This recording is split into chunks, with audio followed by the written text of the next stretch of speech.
Soirée de célébration ce samedi 15 novembre 2025 au siège Fiat Côte d'Ivoire à Bassam sous la houlette du président mondial des ambassadeurs du développement, coach Patrick Armand Pognon. L'Académie de la réussite totale est un rendez-vous qui remplit beaucoup de conditions pour avoir l'argent. La première, c'est que ça nous permet de fréquenter des gens qui suscitent en nous l'envie d'avoir de l'argent. Quand tu viens ici, on te donne assez de considération.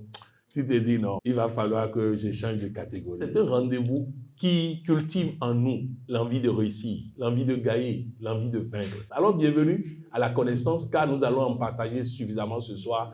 Et je peux vous assurer que ça va faire du bien. Cette soirée, conçue pour se revigorer d'énergie positive, a été entamée par des hommages à la Côte d'Ivoire et au Fiat Monde, sous le guide respectif des coachs Félicité Ndiaye, présidente nationale Fiat Côte d'Ivoire, et Madiaka Touré, ingénieur commercial et marketing. Salut aux terres d'espérance. Je m'engage à parler de santé, de bonheur et de prospérité, à chaque personne à qui je parle. Par une intervention empreinte de gratitude, le coach Victoire Adon, épouse Amiens, responsable commercial, a accueilli l'assistance par un chaleureux mot de bienvenue. C'est avec une profonde alacrité que je retrouve ma merveilleuse famille. Je vois des visages rayonnants qui témoignent de vie épanouie et de cœur en harmonie. Nous sommes réunis pour partager des moments de bonne humeur, de fraternité et d'élévation. Au cours de notre académie, nous aurons la grâce d'écouter des exhortations inspirantes, animées par des orateurs expérimentés et richement talentueux. Je vous dis Akwaba. Bienvenue à notre académie. Je vous invite donc à ouvrir vos cœurs, à ouvrir nos esprits et à rester attentifs. Place aux enseignements de la soirée. En premier lieu, le coach Hubertine Begré, opératrice économique, a exhorté sur le thème « Dieu ne bénit pas les intentions, il bénit les actions ». Beaucoup de personnes ont de bons rêves. Elles veulent changer, elles veulent mieux faire, même pardonner. Mais tout cela reste dans le domaine du souhait. Rien ne bouge vraiment tant que l'action n'entre pas en scène. Les intentions ressemblent à des graines.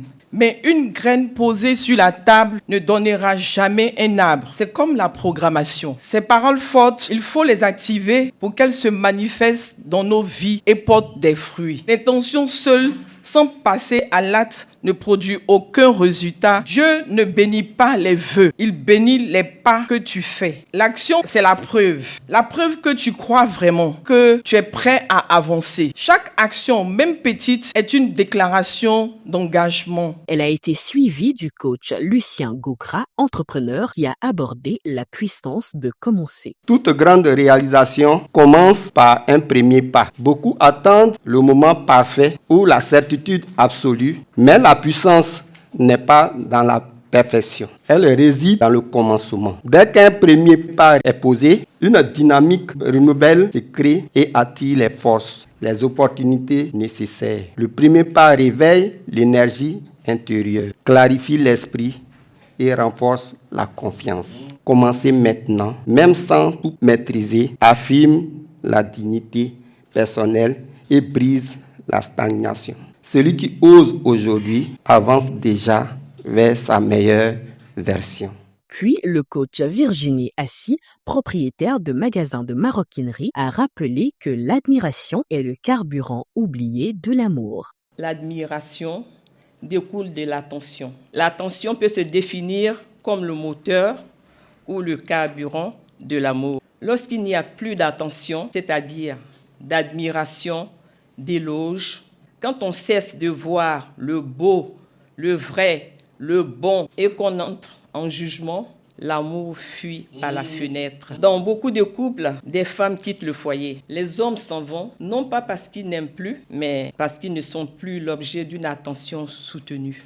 Du genre, tu es belle ma chérie, mon étoile du matin. Quand on ne s'intéresse plus à ce que tu fais, quand tu n'es plus le roi ou la reine dont on était fier hier, on devient transparent. L'attention, l'admiration, l'appréciation et les encouragements rendent les liens plus forts, plus solides. Je t'aime, j'ai confiance en toi, je suis fier de toi. 3 phrases simples mais puissantes qui redonnent vie et font renaître l'amour. Ce soir, c'est une nouvelle parade musicale positive qui a accompagné le Showtime dans une ambiance de danse et de joie.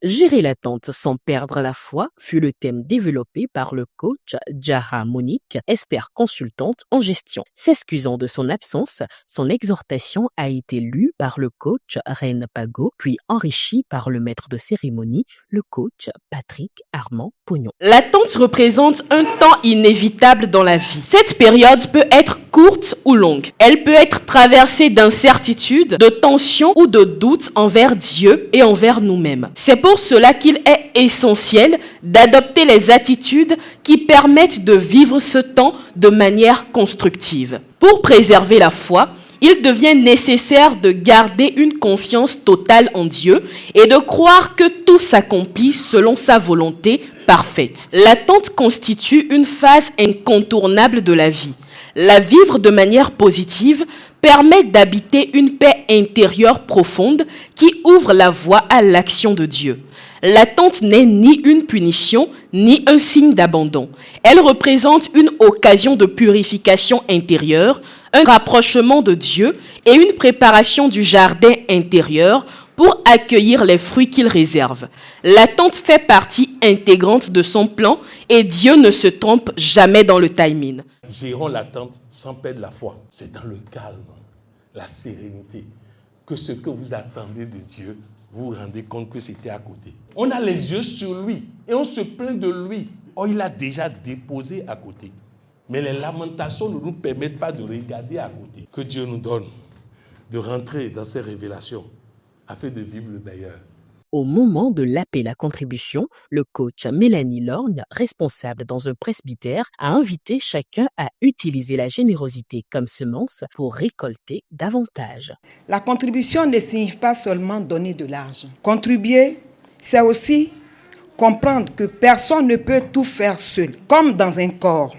Chaque membre a une fonction. Certains servent à organiser, d'autres à accueillir, d'autres à enseigner et d'autres à soutenir financièrement. En contribuant avec joie, fidélité et sincérité, nous devenons partenaires de ce que Dieu accomplit dans la vie de tout un chacun. Alors que chacun se mette à la disposition de Dieu pour que lui, il se mette à l'œuvre. L'étape suivante, l'atelier de reprogrammation positive, a été dirigé par le coach Julie Daté, chef d'entreprise. Je proclame mon héritage divin. Je proclame mon héritage divin. Je proclame mon héritage divin. La soirée s'est achevée par un spécial dîner composé de délicieux mets, dont un premier plat de résistance offert par le coach Hubertine Begré, ainsi qu'un gâteau d'anniversaire offert par le coach Yaoko Fijak pour célébrer son anniversaire. Nos impressions, en tout cas, sont bonnes. Aujourd'hui, nous nous sommes sentis encore davantage galvanisés. Des thèmes qui, aujourd'hui, se résument en une seule expression, une seule phrase. Il faut que nous bougions. Voilà, il faut que nous bougions, il faut que nous nous lévions. À travers ce qu'on a entendu aujourd'hui, voilà, je pense qu'on est galvanisés et ça nous invite à l'action plutôt qu'à une éternité de réflexion. On doit oser, c'est ce que j'ai retenu en gros. Parce qu'il y a eu plusieurs thèmes, mais ces thèmes se résument à oser, à ne pas rester en train de réfléchir. Il faut oser, il faut commencer quelque chose avec, même quand c'est petit, il faut commencer. Et puis tu verras que des idées vont venir, des portes vont s'ouvrir. Vraiment, on a été ravis de participer à cet enseignement. C'était bon. À l'issue de cette belle soirée, c'est une satisfaction profonde qui se lit sur le visage des participants, heureux et comblés d'y avoir assisté.